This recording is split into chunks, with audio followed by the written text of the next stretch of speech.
Welcome back. We're no stranger here in Wisconsin to close and competitive races. And one of those races that is expected to draw national attention next year is the race for Wisconsin's 3rd Congressional District, which covers La Crosse and western Wisconsin.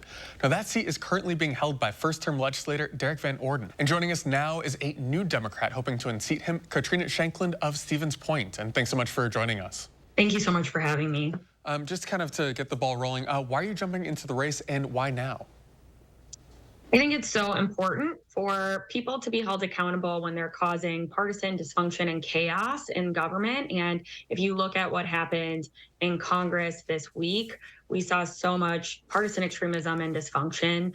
And I think it is exactly why I'm running for Congress. We need leaders who are going to do the work and deliver for our working families and seniors in Wisconsin. And I have a long track record of doing just that in the Assembly. And I am ready to get to work for people across the 3rd Congressional District in western and central Wisconsin. And as you mentioned, you're a state rep from the Stevens Point area. Why are you choosing to give up that Assembly seat to run for Congress here? My constituents in Portage County have encouraged me to do so because they have seen the work that I have done for them in the state capitol. Over the last decade, I have helped pass over 170 bills into law, from helping clean up our contaminated water and supporting farmers with water quality initiatives to protecting first responders from reckless drivers and lowering the cost of prescription drugs. I have that positive track record of getting results despite having always served in the minority. So both Democratic and Republican governors have signed my bills into law. And that's the leadership that I'm going to bring with me to Washington. And you've been in the Assembly for a decade, part of that including a stint on the state's powerful budget writing committee. Just kind of curious about both your political and personal background. What are you hoping to bring to Congress? What I really want to bring to Congress is proof that we can make government work. When you elect people who campaign on being partisan and breaking government, those are the results that you get. And I think the House Republicans have proven that to the entire country. When I've traveled across the 3rd Congressional District as I was exploring this campaign and candidacy, I heard repeatedly from people across the district that they want someone who will stand up for them and someone who they trust. They want representation from someone who understands that they need more affordable and accessible health care, and they really want someone who will fight to protect the promise of both Social Security and Medicare. They know that I'll be the one who will hold pharmaceutical companies accountable to make prescription drugs more affordable. And they also want someone who will be championing quality, affordable childcare and public education. Those are the things that I have done in the Capitol and what I'll continue to do in Congress for working families and seniors across the 3rd. So we saw this week a vote to oust Kevin McCarthy as Speaker, and here's a clip of Derrick Van Orden speaking to that. I'm incredibly disappointed by the immature and irresponsible way that 8 Republicans voted with 208 Democrats for chaos. So I want to ask you, kind of in reaction to that, was it the right move for Democrats to oust McCarthy this week? I think it's important to remember that House Republicans have the majority and they are supposed to be governing. Not only have they failed at governing, but they've thrown our country into chaos.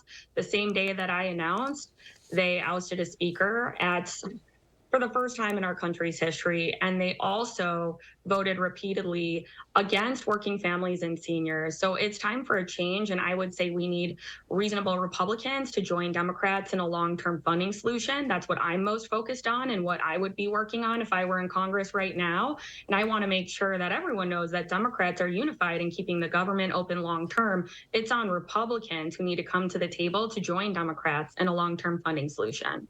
Now, one of the biggest criticisms that we've seen from Democrats from this last cycle was that the party didn't invest heavily into the 3rd Congressional District. How would you assure Democrats in the 3rd CD that it won't happen again this time around? I will say first and foremost, I am not afraid to hold anyone accountable, including the DCCC. That is part of why I'm running. They made an unforced error when they refused to invest in Brad Pfaff. And had they have done so, I believe he would have been our member of Congress right now.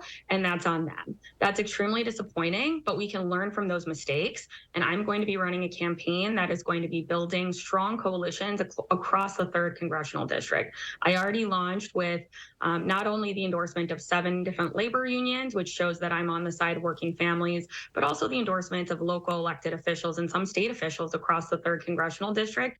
Now, there are already a handful of Democrats lining up in the race. Are you prepared for a competitive primary?